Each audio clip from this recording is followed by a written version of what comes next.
Bonjour tout le monde, je suis Asma Amdouni, docteur en médecine générale. Aujourd'hui, on va parler de la dysthyroïdie. Alors, je vous invite à poser toutes vos questions par rapport à tous les problèmes de la thyroïde d'une façon générale. Avant de commencer, j'aimerais vous dire qu'il ne faut jamais solliciter un médecin par Internet en essayant de le contacter par des messages en privé. Pourquoi? Parce que vous serez victime d'usurpation, c'est-à-dire des gens qui ne sont pas des médecins. Par exemple, moi, j'ai été victime de ça. Il y a des gens qui utilisent mon nom, qui publient mes vidéos et mes lives pour arnaquer les gens, pour leur demander pour leur proposer des produits naturels, je sais pas moi, ok. Donc moi, j'ai déjà déposé la plainte contre eux, ok. Et j'invite toute personne à ne jamais communiquer en privé avec les gens sur Internet parce qu'il n'y a que des malades et des criminels. Si vous avez besoin de n'importe quelle question, alors vous devez normalement vous déplacer et rendre visite ou consulter un médecin, soit dans un hôpital, soit dans une clinique, soit en privé, c'est-à-dire dans son cabinet.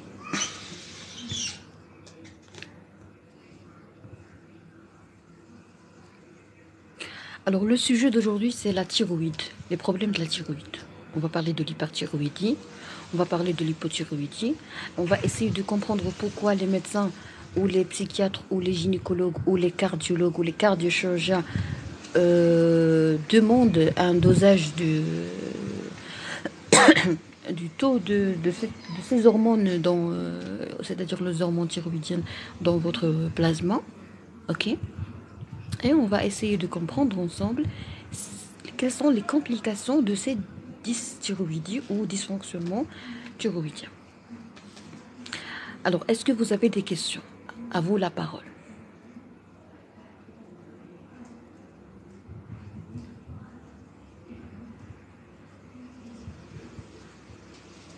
Reçu. Marhaba, Sidi Aziz.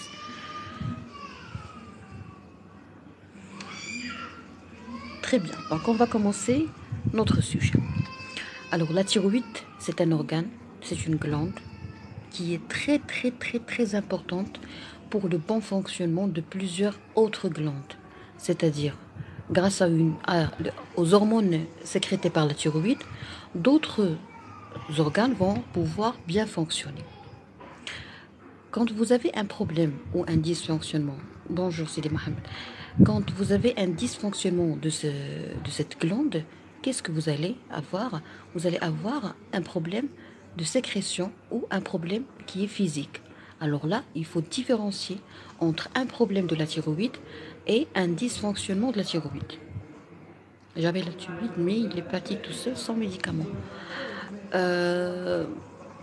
Bon, je ne sais pas qu'est-ce que vous aviez comme maladie de la thyroïde, mais sinon, je vous invite toujours à demander l'avis de votre médecin généraliste ou médecin de famille. Alors, des fois, on a des patients qui ont une thyroïde qui est anormale. C'est-à-dire, quand tu fais l'échographie, ou déjà, dès l'examen clinique, tu vas remarquer que nous avons un problème au niveau du volume de la thyroïde. Ok? Par exemple, je peux voir dès l'inspection, c'est-à-dire rien qu'en apercevant la patiente, je peux voir qu'elle a une augmentation du volume de la thyroïde. D'accord? Donc c'est visible. Sinon, à la palpation, quand je palpe, quand j'examine, quand je cherche un problème au niveau des adénopathies susmandibulaires, ok, ou à l'examen déjà clinique général, on peut toucher, on peut découvrir en palpant la patiente, en palpant la face antérieure de son cou, qu'elle a une augmentation soit homogène, soit hétérogène, c'est-à-dire soit que tu as une toute petite partie qui est augmentée, un nodule, soit que tu as une augmentation de toute la glande. Alors des fois nous avons d'autres signes cliniques, des signes fonctionnels. Il y a des signes physiques, il y a des signes fonctionnels. Alors la différence c'est quoi? Les signes physiques, on peut les toucher, on peut les trouver, on peut les objectiver. Par contre les signes fonctionnels, ce sont les patientes qui nous racontent ça. ok?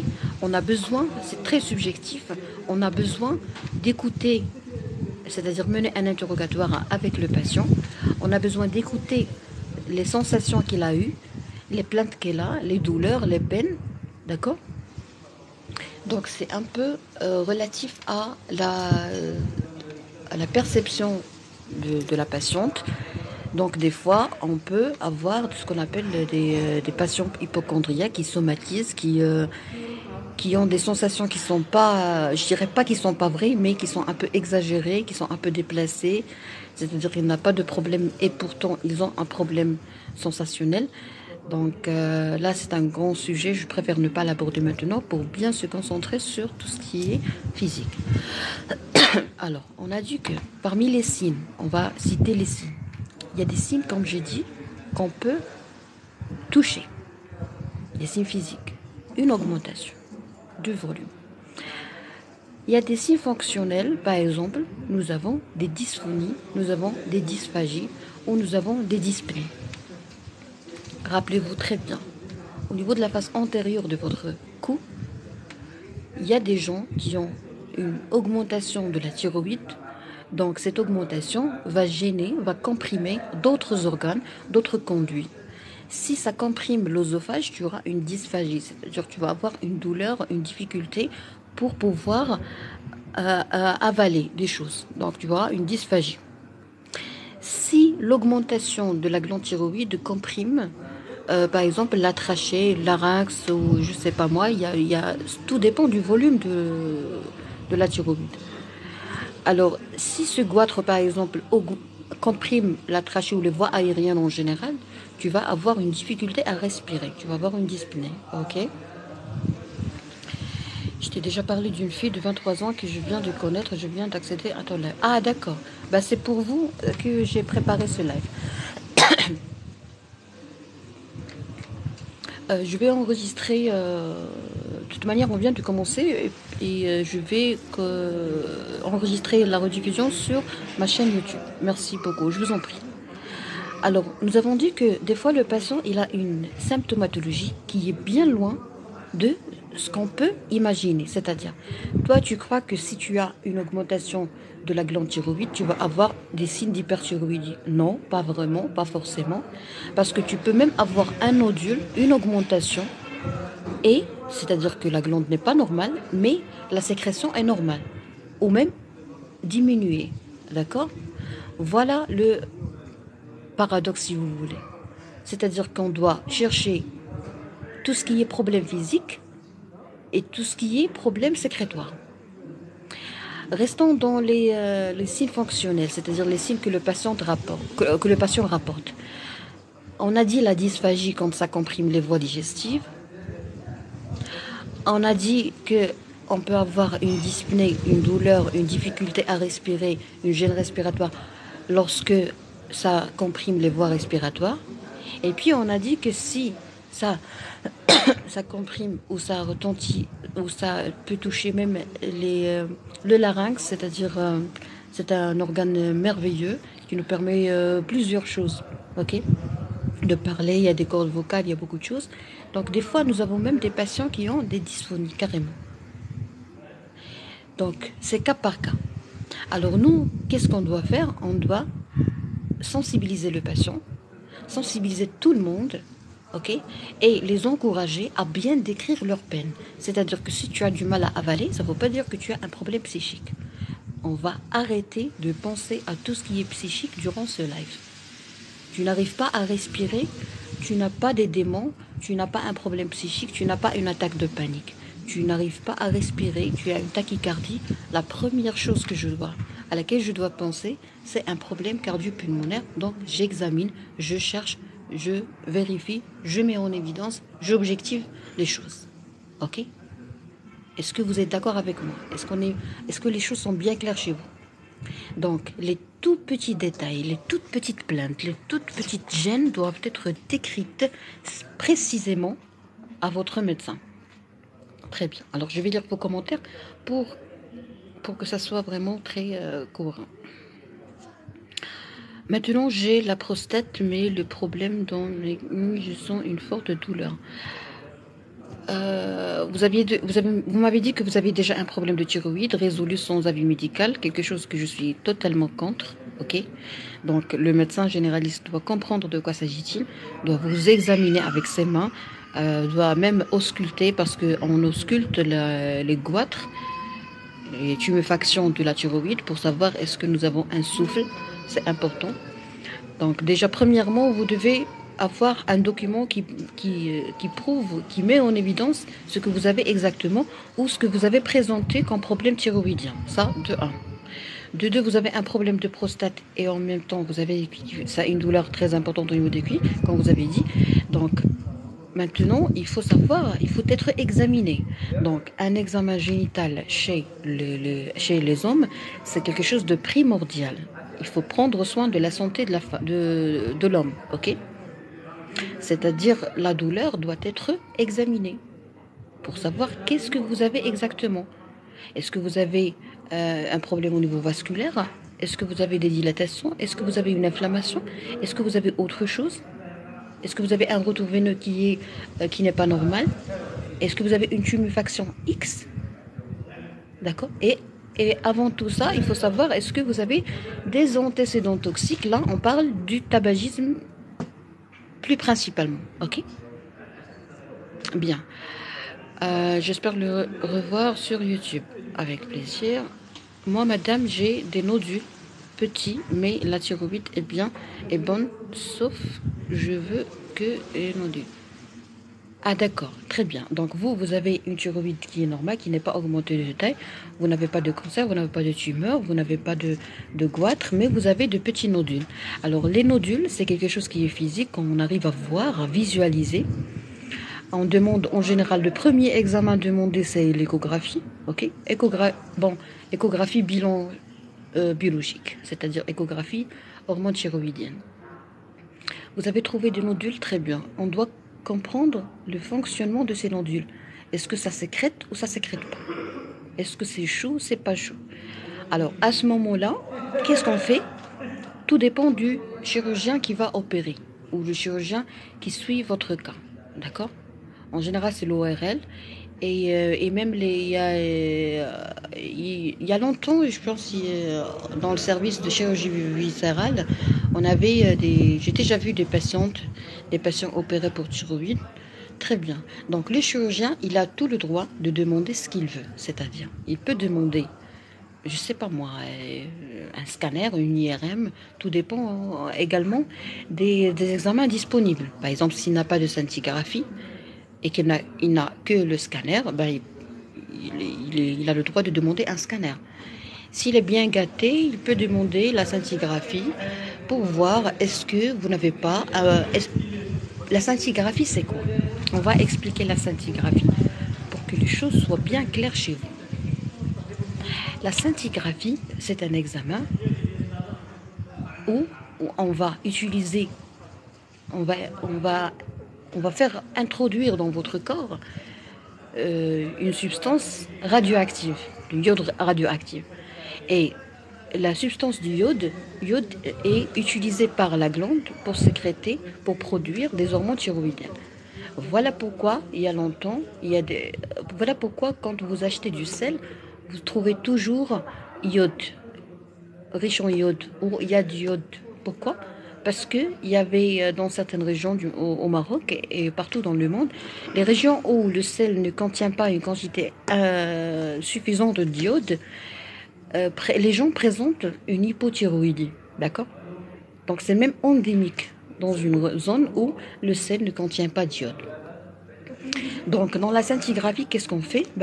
C'est simple, on va introduire du iode radioactif dans votre corps et par la suite on va le suivre. Il va émettre des signes, des signaux. D'accord? Et grâce à ces signaux, on peut avoir comme une sorte de cartographie de la sécrétion ou du passage du iode dans votre thyroïde. D'accord?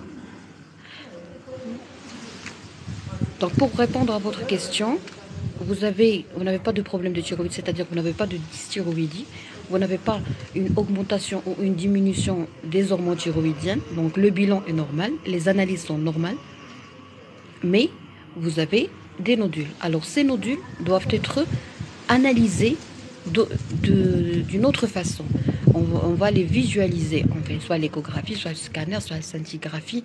Et puis, c'est le chirurgien qui décide, ou des fois on a des réunions de concertation pluridisciplinaire, par exemple en cas de métastase ou en cas d'antécédent néo, c'est-à-dire oncologique, cancer. Qu'est-ce qu'il faut faire? Il faut avoir une bonne description des nodules. Est-ce que ça sécrète? Est-ce que ça sécrète pas? Est-ce que c'est vasculaire? Est-ce que c'est pas vasculaire? La vascularisation, est-ce qu'elle est centrale? Est-ce qu'elle est périphérique? Est-ce qu'il y a une augmentation de taille? Est-ce qu'il n'y a pas d'augmentation de taille? Maintenant, pour la biopsie, tout ce qui est histologique et tout, c'est le chirurgien qui décide. C'est pas moi. Hein. Par contre, j'aimerais attirer votre attention sur un truc très important, surtout pour nous les Marocains, parce qu'on est un pays endémique à la tuberculose. Il faut savoir que des fois, nous avons des BCG. C'est-à-dire que toi, tu as l'impression que tu as, par exemple, tu as une petite formation ronde qui bouge sous tes oreilles, derrière tes oreilles ou sous ta mandibule, c'est-à-dire sous la mâchoire inférieure. La mandibule, c'est la mâchoire inférieure. Tu as une petite formation ronde, ou le 6, hein. Tu te dis, moi j'ai un petit nodule ou une petite adénopathie, j'ai un petit ganglion. Alors ça, bon, quand c'est unilatéral, c'est-à-dire d'un seul côté, ça peut s'agir d'une tuberculose. Ok. Alors là, l'ORL, le chirurgien, qu'est-ce qu'il fait? Eh bien, il a le droit de faire une ponction pour demander une analyse du liquide qui va faire sortir grâce à cette ponction. Et il va attendre le résultat de l'étude, soit... bon, ça dépend de l'étude qu'il a demandé. Est-ce qu'il a fait une biopsie, une ponction biopsie? Donc il y aura une étude, des analyses. Et après avoir vu et analysé les résultats du bilan, qu'est-ce qu'il va faire? Il va décider. Donc la décision du chirurgien, normalement, est basée sur plusieurs paramètres cliniques et paracliniques. C'est-à-dire que il ne suffit pas de faire un scanner, une échographie et un bilan pour prendre une décision. Non. Si vous pensez à remplacer le médecin ou à faire son travail, je pense que vous êtes en train de vous exposer à un risque vraiment immense. Et voilà. C'est très catastrophique d'essayer de pratiquer ce que vous entendez dans les lives ou dans les vidéos. Ok? Bien. Votre style de femme est une perle rare, je la cherche, mais sans espoir. Merci, monsieur Aziz. Qu'est-ce qu'il faut savoir sur l'hyperthyroïdie avant que je m'investisse sur cette relation? Alors, pour l'investissement en relation, sincèrement, je ne peux pas juger parce que c'est très bien loin de ma pratique, ok?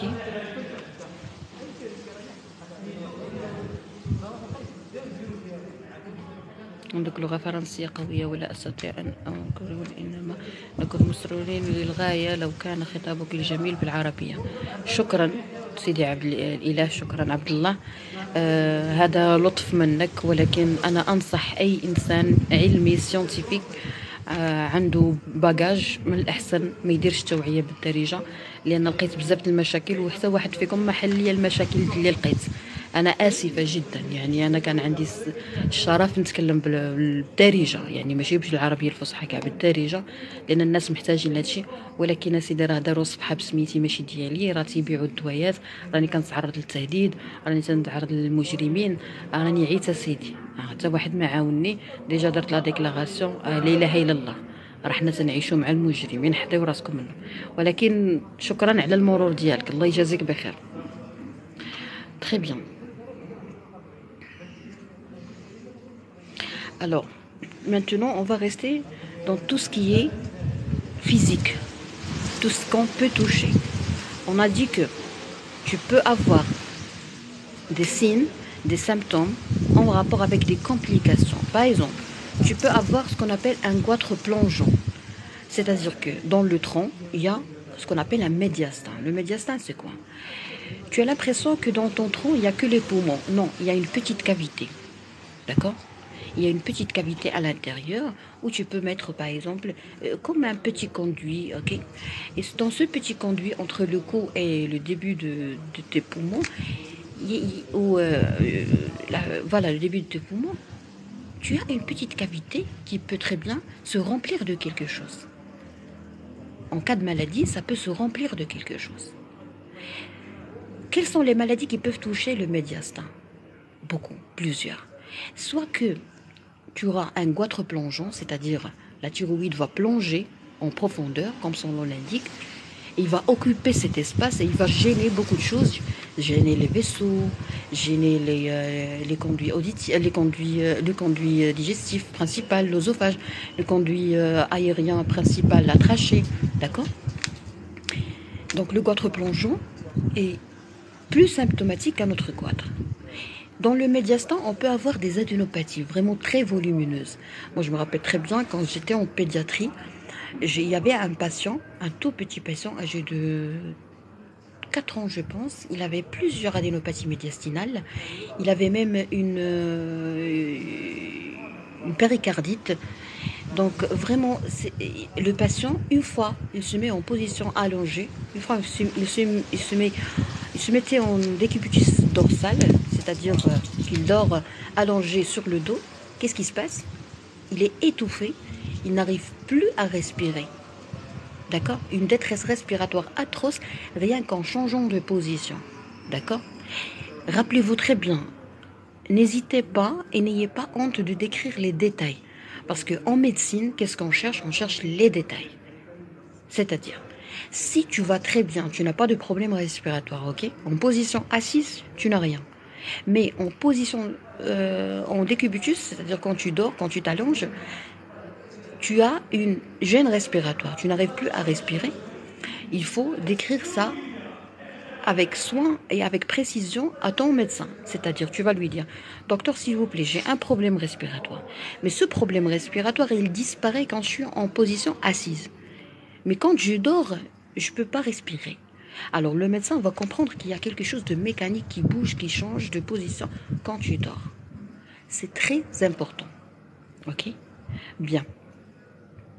Alors je pense que je vous ai donné quelques signes cliniques par rapport au volume de la thyroïde ou à l'aspect de la thyroïde. Maintenant, on va voir des signes cliniques en rapport avec la sécrétion de la thyroïde. D'accord? Est-ce que vous avez compris que tu peux avoir une augmentation sans avoir une hypersécrétion? Ok? Bien. Je suis tout à fait d'accord avec vous, madame, concernant le dialecte arabe. Merci beaucoup. Goitre a une liaison avec les yeux. Oui. Alors maintenant, on va essayer de comprendre. Je vais vous dire, ou je vais partager avec vous les exemples typiques des dysthyroïdies, des dysfonctionnements thyroïdiens. Premièrement, on va parler de l'hyperthyroïdie, c'est-à-dire quand tu as une augmentation de la sécrétion, une augmentation du taux, de la quantité des hormones thyroïdiennes dans ton sang. Docteur, s'il vous plaît, est-ce que c'est normal d'avoir des sauts d'humeur au moment de l'ovulation? Je ne peux pas répondre à cette question parce que vous devez absolument voir votre médecin. Les sauts d'humeur, parce que vous avez dit saut d'humeur. Saut d'humeur, c'est un peu sérieux, ok? Saut d'humeur, ça peut même être un virage maniaque et que vous êtes sous antidépresseur, je sais pas. Mais sinon, durant l'ovulation, bon, chez la femme, il y a toujours des changements d'état d'humeur brutal et rapide selon beaucoup de choses, selon ses antécédents et tout. On peut traiter ça ultérieurement si vous permettez. J'ai une thyroïde, non, mais un nodule placé sur l'œsophage. Un nodule placé sur l'œsophage, c'est quelque chose qui doit être diagnostiqué, c'est-à-dire vous devez avoir une imagerie ou une conclusion radiologique claire. Pourquoi vous avez un nodule sur l'œsophage? Est-ce que ça fait partie de la paroi œsophagienne? Est-ce que vous avez une métastase de quelque chose? Est-ce que c'est un nodule? Est-ce que c'est autre chose? D'accord? Vous méritez Et vous avez tout le droit à une explication claire. Et des fois, on est même amené à prendre un bout de papier et dessiner la thyroïde, dessiner l'œsophage pour montrer au patient qu'est-ce qu'il a. Donc moi, je pense que vous avez besoin d'une bonne explication de votre médecin. De quoi s'agit-il? Je parle du nodule qui est sur votre œsophage. Augmentation de la glande, augmentation du volume. Merci, je vous en prie. Est-ce que le nodule rentre, oui ou non? Alors, nodule. Très bien, on va rester dans tout ce qui est mécanique pour répondre à votre curiosité, que j'aime. Nodule. Nodule, c'est quoi? C'est une petite formation, ok? Par exemple, le médecin, toi, tu remarques que tu as un nodule. Le médecin fait l'échographie, découvre le nodule, l'analyse, le décrit. On a besoin d'une description. D'accord? Et quand on le décrit, on a besoin de savoir est-ce qu'il sécrète ou pas. On va demander un bilan. Quand je demande le bilan, on n'a pas de sécrétion. Par contre, on a une hypothyroïdie, c'est-à-dire qu'on a un problème. On fait, par exemple, la scintigraphie pour savoir qu'est-ce qui se passe. Très bien. Le nodule. Est-ce que j'ai une thyroïdite qui peut être inflammatoire, infectieuse, qui peut être auto-immune, ok? Est-ce que j'ai une inflammation, un processus inflammatoire au niveau de la thyroïde? Vous savez, des fois, nous avons des taux anormaux d'hormones thyroïdiennes dans le sang et on n'a pas de goitre. On n'a aucun problème au niveau de la thyroïde d'ordre cancérologique, mais nous avons une inflammation. Alors cette inflammation, elle est très bien visualisée par l'échographie, par des experts bien sûr, c'est-à-dire des médecins expérimentés.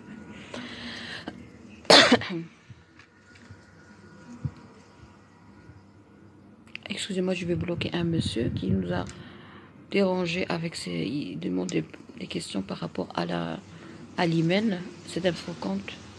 Donc monsieur, je vais vous bloquer parce que vous êtes un malade. Vous êtes un monsieur, vous cherchez l'épaisseur de l'hymen. Alors, on disait quoi? En fait, on parlait de la description des nodules et on a dit que des fois, tu as une anomalie à l'échographie, tu as une anomalie biologique. Donc, c'est-à-dire le médecin généraliste te dit par exemple, bonjour monsieur, s'il vous plaît, vous avez un problème, vous avez une hyperthyroïdie, vous avez par exemple une hypothyroïdie, vous avez un problème. Ok, vous avez des signes en regard de votre cou, vous avez une augmentation de volume, vous avez une douleur à la palpation, vous avez une sensibilité augmentée. D'accord? Bien, tout ça c'est bien, ok? Mais, quand vous partez chez votre chirurgien, il va demander une radiologie, une échographie spécialisée, ou si c'est lui qui fait l'échographie, s'il a un diplôme d'échographie. Alors, le radiologue en général, quand il fait l'échographie thyroïdienne, il va mettre en évidence, en décrivant cette formation, il va vous dire que l'image est en rapport, ou très probablement en rapport avec une thyroïdite. Ok? Donc là, le chirurgien, c'est lui qui décide. D'accord? Parce qu'il a une expérience, parce qu'il a du recul, parce qu'il sait très bien ce qu'il fait. Donc nous, en médecine générale, qu'est-ce qu'on fait? On cherche, on creuse, on oriente et on attend le résultat. Même si on est sûr à 100% que tu as par exemple un goitre, que tu as par exemple un nodule, on attend toujours la confirmation du seigneur ou du spécialiste. Et vous aussi, vous devez apprendre à attendre une explication. Et l'explication doit toujours être écrite. Les écrits restent et les paroles s'envolent. Et vous devez toujours avoir une carte sur vous. Par exemple, si jamais un jour vous tombez sur les pommes, vous perdez connaissance et qu'on vous ramène en réanimation, qu'est-ce qu'il faut faire? Il faut au moins avoir une carte sur soi où c'est écrit cette patiente est diabétique, cette patiente est épileptique, cette patiente a une dysthyroïdie, cette patiente a, je sais pas moi, un problème de santé X, d'accord? C'est très important de porter un carnet ou une petite carte de santé où c'est écrit les maladies dont vous souffrez. Ok? Est-ce que vous avez bien saisi ce que je vais dire? Très bien. Alors, on a répondu à votre question, c'est-à-dire euh, quand il y a, je dirais pas discordance, mais quand vous avez un problème qui est là, qu'on peut toucher, vous avez des nodules, et ça ne sécrète pas. Bien. Alors là, on va partir rapidement parce que je suis un peu, j'ai un engagement. On va partir au signe clinique en rapport avec les dysthyroïdies, c'est-à-dire bilan anormal. Tu fais le bilan, tu demandes par exemple à la patiente de faire un dosage des hormones thyroïdiennes et la TSH, ok? T3, T4, TSH. Pourquoi? Pour savoir est-ce que nous avons un problème primaire, secondaire ou, voilà, ou tertiaire, pour avoir une idée, pour avoir une première orientation, ok? Par exemple, les signes d'hyperthyroïdie. Cette carte est excellente idée. Oui, oui, ça aide beaucoup. Parce que le réanimateur, tu vas l'aider quand tu vas lui dire, par exemple, que vous êtes, je sais pas, épileptique, que vous avez un problème X, que vous avez, par exemple, un pacemaker, c'est-à-dire une opération, vous avez un petit corps étranger implanté, vous avez des implants, vous avez un problème cardiaque, une valvulopathie, un remplacement valvulaire. C'est très important. Je vais vous dire pourquoi. Parce que un état de coma, par exemple.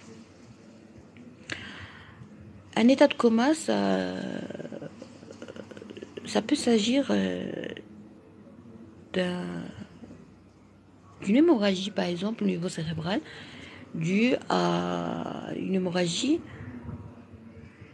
d'un vaisseau qui irrigue un cancer, d'accord? Il y a des tumeurs vascularisées. Donc, quand le patient vient en état de coma, donc le scanner ou la TDM cérébrale est obligatoirement demandé pour savoir qu'est-ce qu'il a.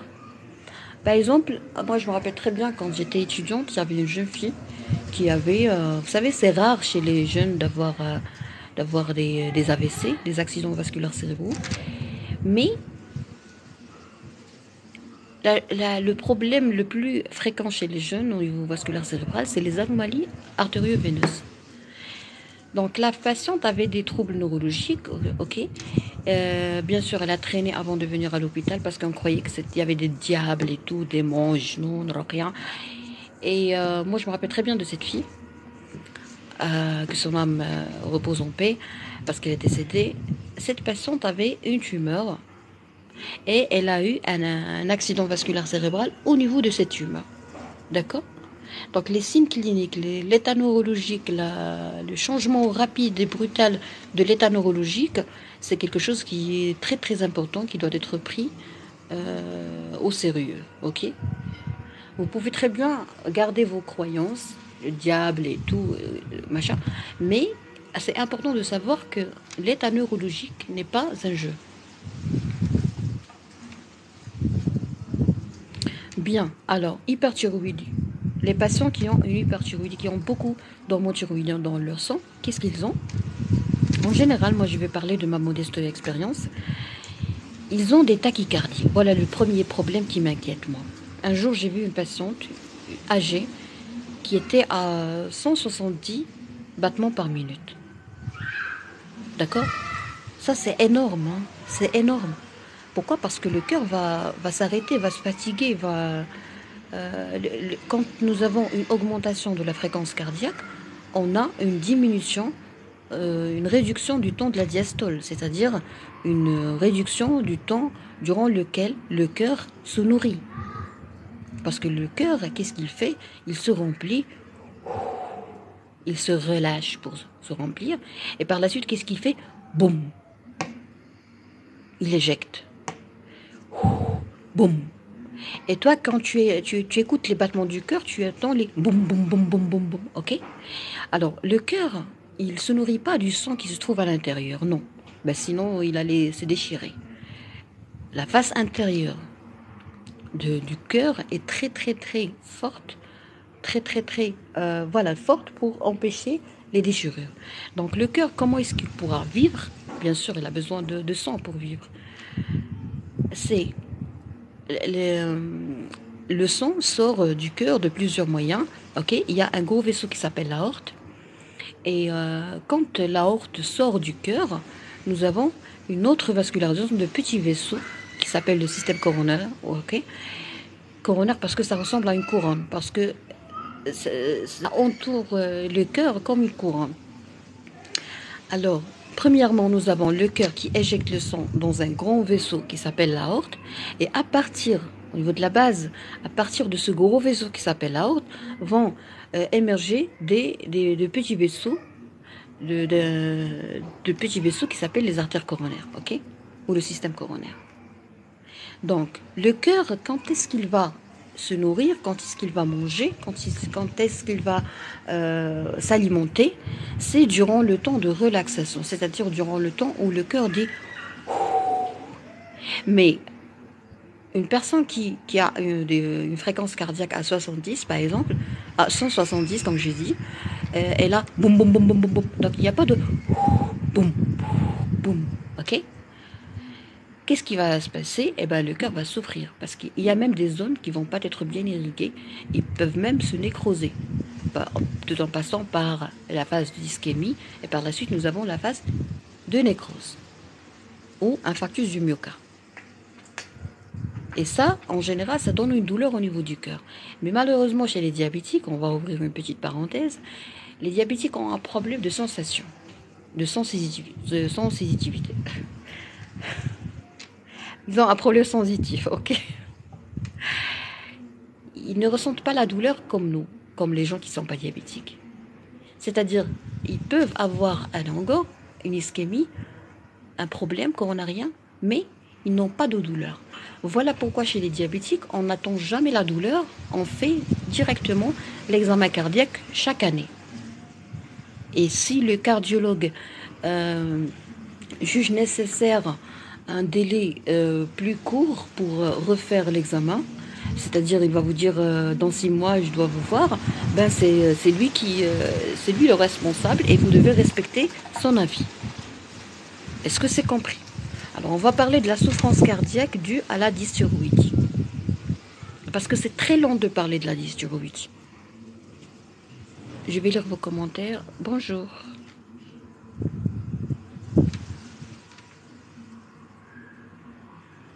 On peut garder le même débit, mais le problème c'est la répartition.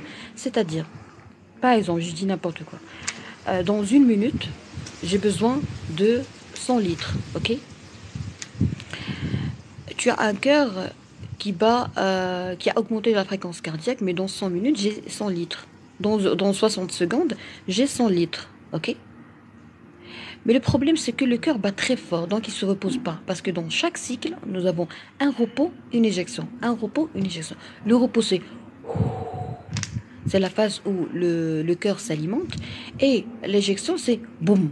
C'est la phase où il éjecte. Ça s'appelle la diastole et la systole. Je ne sais pas si vous avez remarqué, quand on prend la pression artérielle des gens, on dit toujours la petite et la grande. La grande, c'est la pression avec laquelle le cœur, boum, éjecte le sang. C'est la pression systolique. Elle est la plus grande.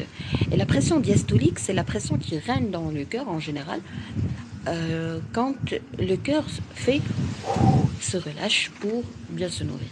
Donc si vous avez il y en a même qui l'appellent minima et tout. Moi j'appelle pression diastolique et pression systolique. Donc quand tu as une minima très très très élevée, c'est-à-dire que le cœur, il ne se relâche pas correctement. Il est toujours énervé, ok? Donc, vous avez un problème de diastole, donc vous avez un problème de vascularisation du cœur lui-même. D'accord? Si vous avez remarqué que c'est un peu compliqué, permettez-moi de vous rassurer parce que c'est vraiment compliqué. D'accord? On a besoin de schémas pour expliquer ça. Parce que nous, la première fois qu'on a compris ça, qu'on nous a expliqué ça, c'était sur des schémas et tout, c'était bien illustré. Bah, si vous permettez, je peux utiliser ultérieurement, on pourra utiliser des photos pour expliquer ça. Merci pour l'explication. Je vous en prie, Est-ce que les diabétiques obligent à faire la coronarographie? Non, non, non, du tout. Ah d'accord, il y a des médecins ici. La physiologie cardiaque. Alors, il y a une patiente qui a posé une question très importante. Est-ce qu'on est obligé de faire la coro si on est diabétique? Non, du tout. Vous devez faire un ECG, électroencéphalogramme, chaque année. Ça, c'est par défaut. Je suis infirmière. Ah d'accord. Bienvenue à tout le personnel de la santé. Alors, on n'est pas obligé de faire la coro. Ça stresse. C'est un geste qui est invasif. C'est du stress gratuit, supplémentaire. Et je pense que ça fait mal de faire des examens qui ne sont pas indiqués parce que ça fait souffrir. D'accord? En plus, vous allez avoir une peur extrême, vous allez avoir une inquiétude, et c'est pas très bon pour la santé de s'inquiéter. Moi, je suis diététicien. Ah, d'accord. Marhaba, marhaba. Donc, la coro, c'est quand l'indication est là, quand on suspecte quelque chose. D'accord? Mais une fois par an, le CG, la consultation cardio, est nécessaire. C'est-à-dire que tous les diabétiques doivent voir leur cardiologue chaque année. Et c'est le cardiologue qui décide. Des fois, nous avons une symptomatologie inquiétante et le CG ne montre rien. Alors à ce moment-là, le cardiologue, le médecin cardiologue, peut demander ce qu'on appelle un holter, c'est-à-dire on va faire holter ECG, c'est-à-dire on va enregistrer votre activité électrique cardiaque pendant 24 heures par exemple, ou 48 heures, tout dépend de ce que le cardiologue exige.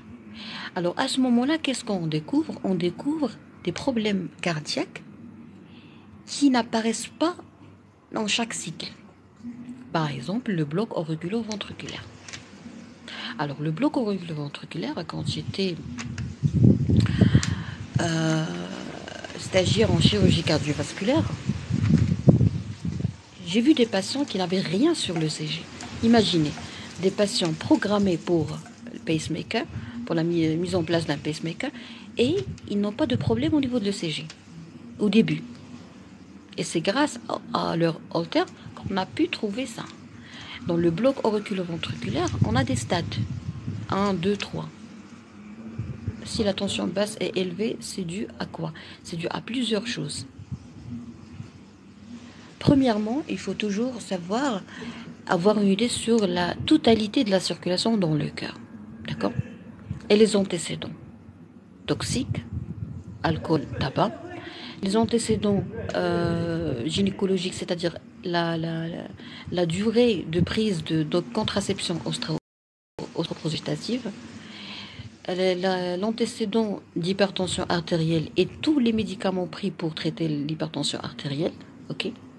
Et les chiffres, des fois je passe plusieurs minutes à lire les chiffres antérieurs de la tension artérielle. Nous avons des fois une mal-observance. Vous êtes cardiologue? Non, je suis médecin généraliste. D'accord? Très bien. Alors, revenons à notre sujet, les cardiopathies dues à cardiopathie chez le diabétique. 995. Alors, par définition, c'est une hypertension artérielle. Pourquoi? Parce que... Merci beaucoup. Alors, vous avez une minima à 995. Je vais vous dire un truc très important. Par définition, l'hypertension artérielle, c'est soit une pression artérielle systolique, c'est-à-dire la grande, supérieure à 14 ou à 140 mm de mercure, soit une minima ou une pression artérielle diastolique supérieure à 9, c'est-à-dire supérieure à 90 mm de mercure. Donc là, vous avez un problème d'hypertension artérielle. Pourquoi on appelle hypertension artérielle? Parce que on prend la pression artérielle au niveau du bras, à l'aide d'un brassard. Alors, à ce moment-là, qu'est-ce qu'il faut faire? Premièrement, il faut voir son médecin généraliste. Et on va essayer de voir c'est quoi le problème, l'origine. alimentaire, environnemental, sédentarité, régime alimentaire, insomnie, vous travaillez le soir, vous avez une dépression, vous avez autre chose, vous avez une dyslipidémie associée, vous avez, je sais pas, beaucoup de choses. Et c'est le médecin généraliste qui a le droit, premièrement, si c'est pas grave, si nous n'avons pas une hypertension artérielle très avancée, très majeure si vous voulez. Écoutez, si vous voulez plus d'informations par rapport à l'hypertension artérielle, je pense que j'ai un article sur mon site, mon modeste site qui s'appelle www.doctor, en anglais, drasmahamdouni.com. Ça s'écrit exactement comme le nom de mon compte. Il y a un article sur l'hypertension artérielle et je pense que vous allez trouver plus de détails. Hein? Mais sinon, je vais avoir la gentillesse de vous répondre parce que c'est important. Alors, pour la pression artérielle augmentée, on doit voir notre médecin. Et des fois, on peut demander aux patients, selon les cas, hein, demander aux patients de suivre un régime complet, alimentaire, physique, tout ce que vous voulez. Et on demande un bilan minimal. Et on essaie de chercher les facteurs de risque ou d'autres facteurs de risque cardiovasculaires ou des complications, des tares associées. Parce que tu peux avoir une pression artérielle n'est pas très augmentée, mais si tu as des tares associées, moi je vais te considérer comme étant un malade nécessitant un traitement pharmacologique. D'accord? La gravité de l'hypertension artérielle est jugée sur plusieurs paramètres et non seulement les chiffres. Bonsoir docteur, pourrais-je voir votre visage? Avec grand plaisir. C'est quoi votre profession? C'est quoi votre profession? Une petite pause d'intelligence émotionnelle. Docteur, s'il te plaît, AVC, hémorragique, ça se traite chez ma tante en coma maintenant. Ah, d'accord. Déjà, je suis vraiment désolée pour votre maman, pour votre tante, hein. Pour les hémorragies, pour les AVC hémorragiques, accidents vasculaires hémorragiques, d'après ma modeste expérience et formation, tout dépend de la cause. Par exemple, moi j'ai déjà vu des patients où on a fait craniotomie, c'est-à-dire on a ouvert, on a cassé le crâne pour enlever l'hématome qui a été formé. Et il y avait une discrète amélioration, avec des séquelles bien sûr. Chez d'autres patients qui ont été opérés, les choses se sont développées autrement, ok. C'est-à-dire elle peut récupérer, mais il y a plusieurs facteurs qui peuvent intervenir dans l'évolution des choses. Mais sinon, ce que j'aimerais vous dire, c'est de garder toujours l'espoir, ok? Rester toujours optimiste. Et quand Dieu veut, les patients peuvent se réveiller du coma d'une façon miraculeuse. Pourquoi? Parce que leur vie est un peu plus longue, ok? Mais sinon, la médecine s'est très bien développée et je pense que si on pourra extraire l'hématome, c'est-à-dire l'hémorragie après une certaine coagulation du sang là-bas, ok, on aura une formation d'hématome. Si on pourra enlever cet hématome, dans certains cas, il y a une amélioration remarquable avec des séquelles, comme j'ai dit. Avec des séquelles, c'est-à-dire certaines fonctions peuvent être touchées, mais elle aura besoin d'une rééducation, elle aura besoin de beaucoup de choses associées, un traitement adjuvant assez important, un accompagnement assez spécialisé et surtout multidisciplinaire. Voilà, je ne peux pas dire autre chose parce que je ne connais ni la cause, ni les conditions, ni l'état associé. Voilà pourquoi moi j'ai déjà vu plusieurs cas comme votre tante et c'est la raison pour laquelle j'étais très motivée pour faire la sensibilisation en arabe. Maintenant c'est terminé, mais sinon je vais continuer à faire la sensibilisation parce que j'ai été touchée par beaucoup de patients comateux qui ne savaient même pas qu'ils étaient malades, qu'ils avaient du diabète, de l'hypertension artérielle. Et voilà pourquoi je parle toujours de la toxicité des gens, des relations, et je travaille toujours sur la sensibilisation par rapport à la culture de la joie, parce que finalement, quand on voit des patients en réanimation, on se dit, mon Dieu, mais Mais, euh, mais pourquoi on se casse la tête avec des gens qui nous rendent malades et qui nous ramènent ici? Donc il faut apprendre à être égoïste. Apprenez à être égoïste pour ne pas terminer votre vie en réanimation. Apprenez à aimer les gens qui méritent. Les gens, les seules personnes qui aiment, qui méritent votre amour, ce sont vos parents et vos frères et sœurs, famille bien sûr. D'accord? Apprenez à apprécier les gens qui doivent être appréciés. Pour moi, je pense que ma famille est la chose la plus précieuse dans ce monde et les autres, ils doivent mériter mon respect, mériter ma confiance, mériter mon appréciation, mériter mon temps. Ok? Tu mérites pas, je te donne pas. Ok? C'est important. Donc, je souhaite un bon rétablissement pour votre tati. Hein? Inch'Allah, tout ira bien. Alors, il y a une demande ici. Quelqu'un a demandé de voir mon visage. Je lui posais la question. C'est quoi votre profession? Il a dit un administrateur. Quel est votre diplôme, monsieur? J'ai pas compris. Un administrateur? Il y a un administrateur qui touche 4 000 dirhams. Il y a un administrateur qui touche 3 000 euros. La résorption du liquide, des fois, on peut avoir une résorption d'une petite pleurésie, un petit épanchement pleural, la résorption d'une petite sérosité après une opération à l'intérieur, la résorption d'un hématome. D'accord? Le corps est très intelligent, il peut s'aider lui-même. Et c'est cas par cas. Je souhaite tout le bonheur à votre famille et à tout le monde. Je souhaite un bon rétablissement pour tout le monde. Bonsoir, bonjour. C'est gentil, madame, je vous en prie. Nous, on est à Bouche d'Or. Alors,